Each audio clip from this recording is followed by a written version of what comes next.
All right, you're listening to WUMD. It is just past 5:10. That was, yeah, I took a little break. Took a couple calls.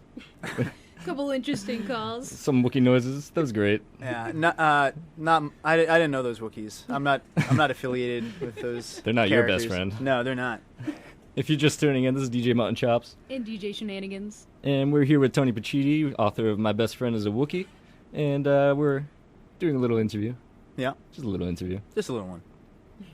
Okay, yeah, so we were talking about how your experiences kind of related to my experiences. Yes. Especially towards the end of the book. You went here at UMass Dartmouth, too. I did. So it was easier for me and Shenanigans here to picture the whole situations. Your descriptions of UMass Dartmouth were so perfect. Ah, thank you. Thank you. Well, we knew what you were talking about. Yeah, I mean, I only remember describing it as like a level from a Tony Hawk Pro Skater game. But, I mean, I feel like it's accurate. A lot of rails, a lot of yeah. stairs. How it's like the forgotten UMass. Oh, Everyone's yeah. always like, oh, you go to UMass Amherst? But Or, it's or really- Dartmouth College. That was a total Yeah. bummer. I'm like, no. Yeah. Let me finish. Or, don't just hear what you want to hear. I like how you said it was like a Tony Hawk level when I was here doing the tours. I thought it was like Counter-Strike source. Like, this would be a cool map. Yeah, there we just, go. Shoot a couple terrorists. Anyways. Yeah, I was reading the book, and definitely like towards the end of the book, definitely like your relations with people. Mm-hmm. Because I'm like in the same situation, right? Yeah. Yeah, you are. Because He's you were not lying. Yeah, you were dating someone that was like older than you. Yep, at one like, point. Like 4 years older than you, right? A few, yeah. Yeah, because I'm like kind of seeing someone that's like not like the same situation you're in, basically. Yeah. And I was like, wow, this is like reading my life. And it's like, oh yeah, we really don't want to like go anywhere, but we're just kind of like comfortable with each other. That's cool. Yeah, sweet. I can't wait to see what happens. 'Cause I don't know what happens either. Because it was like reading the present and then the future. Yeah. And then the same thing with the Big Lebowski movie. Oh, yeah. Because I did the same thing. Because they were like, oh yeah, I never seen this movie before. I was like, you gotta see this now. Yeah, It's amazing. I think I used that trick a couple of times, actually. Really? Not to give my secrets away, but It's a great movie. The Big Lebowski. Girls love The Big Lebowski. Yep. And then we had that awkward thing afterwards. But yeah, that awkward moment. the thing with the snow sex didn't happen though. Ah, well. Sorry? Yeah, it's all right. Good call. Well, spoiler alert. I eventually, grew up. It's not a little kid's book, despite a little kid sounding title. And Yeah. a picture of the little boy holding Chewbacca's hand on the cover. Yeah, that got me not I didn't get into trouble with it, but I went to Comic-Con to promote the book, and some woman was like, "Oh, can you sign this for my daughter?" And I asked what her daughter's name was, and she looked down, and I couldn't even see the girl over the table I was sitting at, but there was a little cute little girl dressed up as Princess Leia. I'm like, "I'll sign it, but don't don't read it to her. Yeah. Whatever you do, Yeah. she can find it and read it, and not let you know." But I think especially what set the mood for me was, and definitely in the beginning of the book, when you could tell when it's not a little kid's book, when you had a best friend at a young age. with a very unfortunate Nickname. X-rated nickname, Yep. which Oh my god, that was so funny. I didn't. And honest to God, I didn't know what that word meant until I was 15. And folks out there, if you read the book, we referred to him as if it was his given name to our parents. It was awful. Can you say it on air? No, I don't No, think. I No, I wouldn't want to so bad. I feel like Yeah, let's. everyone listening just wants to know what it is, but Well, if you not read the gonna book, say you'll it. find out. Yeah, but yeah, like when I learned what it meant, it was like, God, years of just embarrassment hit me all at once, and Oh, I can yeah. imagine. It was fun confronting my mother about that afterwards. Because of course your mother can't tell you what No, that means. no, you don't want to. There's no way. You don't want to explain that to Yeah. a 7 or 8 year old.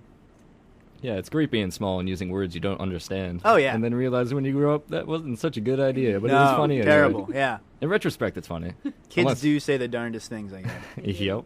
Just ask Bill Cosby. Yeah. That'd be funny if like that popped up on like how would Cosby handle that situation? gosh. Well, now that we know what it is, Yeah. it's getting a Yeah. little too inside, I think.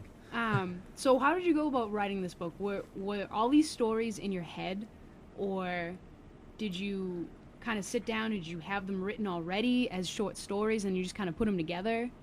Well, I mean, I was kind of thinking about, again, Star Wars is clearly something that's meant a lot to me growing up, and I was I was looking at when all of them were released in the theaters during my lifetime, and they were very specific, very universal sort of adolescent milestones that coincided with when the special editions came out, when episodes 1, 2, and 3 came out.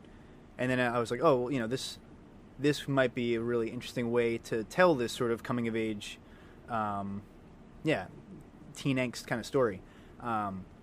So yeah, I sort of, from when I first saw Star Wars, which I remember very distinctly, seeing The Empire Strikes Back after I met all the guys in my neighborhood by way of them jumping out of the woods and throwing mud and rocks at me and the friend with the unfortunate nickname. From there up through episode 3, and then a little after, and just sort of piece together, these anecdotes based around my experience with Star Wars. It all flows together very well. It really does. Yeah, and I appreciate that, because one thing I was very concerned about was it being too nerdy, almost too insidey, and definitely early on, like I found I was rambling and just ranting and raving and getting very specific about things and characters that people who aren't necessarily Star Wars fans aren't going to get. I mean, everyone knows who Luke, Han, and Darth Vader are, but no one knows Admiral Akbar necessarily by name. They certainly don't know the names of the two guys who harass Luke in the bar. So, and honestly, that's me. I like Star Wars, but I know the characters, but there was a lot of names that I didn't understand. But I'm like telling you, so you hit it right on the dot. Like, I got the book, and like, you don't have to really be a huge Star Wars fan to get it, which is, I think, awesome. Oh, thank you. Yeah, and I mean, we all had our thing that we were obsessed with, that we sort of, took a little more to heart than maybe our friends did necessarily. So I feel like,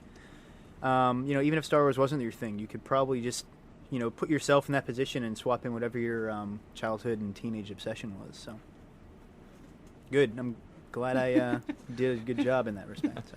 Yeah, it still had some subtle references that, only if you were like a Star Wars fan would get. Right. But like Shenanigans was saying, Yeah, you don't have to be a huge fan to get the book. It's hilarious either way. Right. And I had to make sure the specific ones were in there so that the real fans didn't think I was like a poser or anything. So, I guess a trekker in Star Wars fans' clothing or something. Yeah, how's that work out with your parents as Star Trek fans? Oh, no, I mean, yeah, it's never been an issue. It's never come up. It's not like well, like I say in the book, my dad really refused to ever accept that he was kind of nerdy. But I think it means something different now than when my parents were kids. I mean, nerd and geek were very much, 4-letter words. But now it's so much more accepted, and I mean, geek is thrown around almost like synonymously with like aficionado. You can have food geeks and that sort of thing. So, yeah, it definitely doesn't mean as much to be a geek as it did. Yeah, I agree. And your mom did show you your first Star Wars movie, so... She did. And my dad tried to show me Dune at an early age, the David Lynch movie, but I was really big into the PC game Doom, and that's what I was hearing. I was hearing Doom. Yeah. So I got really excited, and then I had my brain melted for 4 hours. I hope you weren't excited for the actual Doom movie that came out. Nope. Good. Was not. Dwayne Johnson, you don't deliver on all levels. No, but come on, Tooth Fairy. Oh, Thanks, God. The Rock.